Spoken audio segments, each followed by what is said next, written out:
My wife and I got into an argument. That's why I'm out of the house. Okay, I'm kidding. I'm kidding. Kidding about the getting kicked out of the house. But I wasn't kidding about us getting into a fight. My wife and I did get into a little debate and a disagreement. And so I want to take this opportunity to share a Hmong saying that will help us during these moments of heated debates, moments where we feel that we are right, and moments that will lead us into these arguments that sometimes is meaningless and pointless in the end. The Hmong saying is, Lu lu zhong de o zhong du chang, lun chang ge o zhong du chong, na nong zi ko, zi nong na lu, cha chi tao lu ning blo gu. In English, encouraging words can brighten up the day. Disparaging words can stir up a storm. Wives listen to their husbands, and husbands listen to your wives to avoid an unsatisfactory marriage. I know this is like one of those topics where it seems like we talk about it all the time, but what does it mean? What does it mean to actually do this, to actually listen to your partner, to talk about things? I know we hear about this all the time, and oftentimes people will say, listen to your wives, listen to your husband. That's all you got to do. And while it's easier said than done, it's always harder to do. How come? So today I'm not going to tell you to listen to your partner. Today I'm going to give you 3 tips. 3 tips that'll help you have more productive conversations with your partner. Step number 1 is awareness, both emotional and physiological triggers. Emotional triggers could be I'm feeling fearful, I'm scared, I'm happy, I'm sad, I'm angry, I'm frustrated. And then physiological response is my heart's racing, my hands are sweaty, palms are sweaty. I feel like I need to expend some energy. I want to throw things. I have too much energy pent up inside. When you're in a heated debate, all these things are going to happen. Emotionally, you're going to be triggered. Physiologically, it's going to be automatic. As much as you want to try to prevent it, it's going to happen. So again, step number 1, being aware of that. Step number 2 is regulation.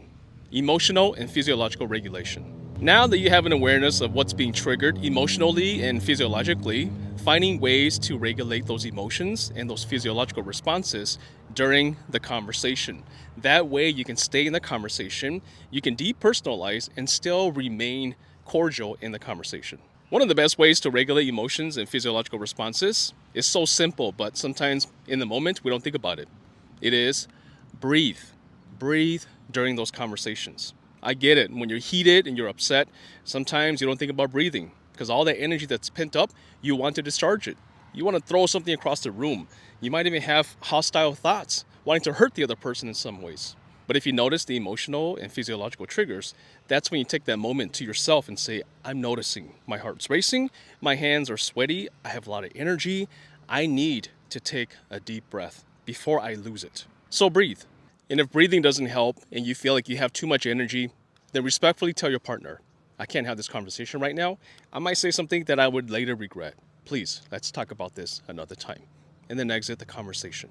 Sometimes option 2 is the best because going away, collecting your thoughts, will allow you to be more at peace, more comfortable, more calm, and then you come back to the conversation ready to engage again.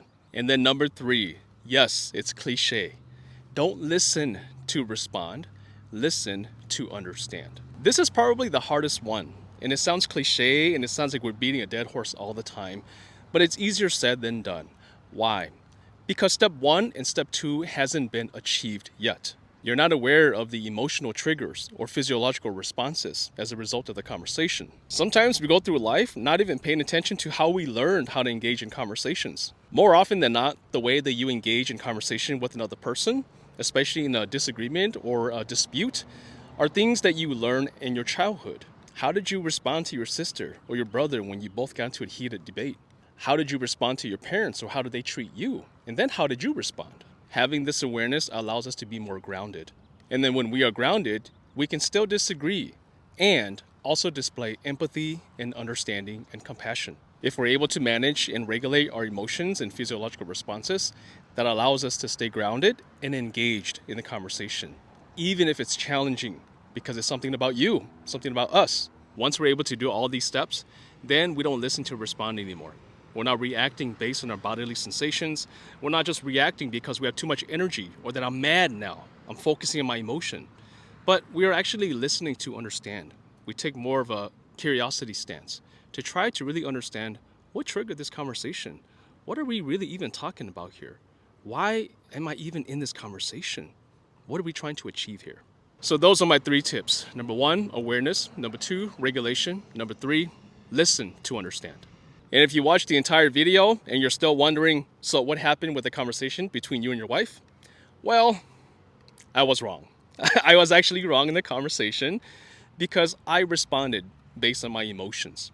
I responded based on my old habits. And while I feel embarrassed and ashamed to share it, I'm going to share it as a way to help us understand more about how this process works.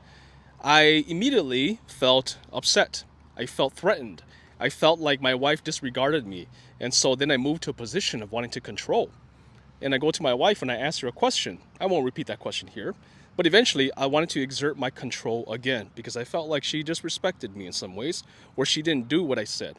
She didn't meet my expectations.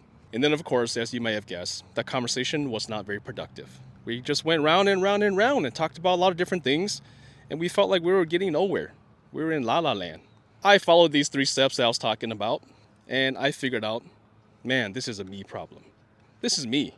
My wife had nothing to do with this. I came down trying to pick a fight essentially, really because I want to exert my control. So as the Hmong saying goes, Lu zhong de ozhong lun chang, lun chang ge ozhong lun cong, na nong zi ho zi nong na lu, cha le chi tao lu ning blo gu. I hope that helps. As always, take care, be well, wa xin ji lo. Peace out.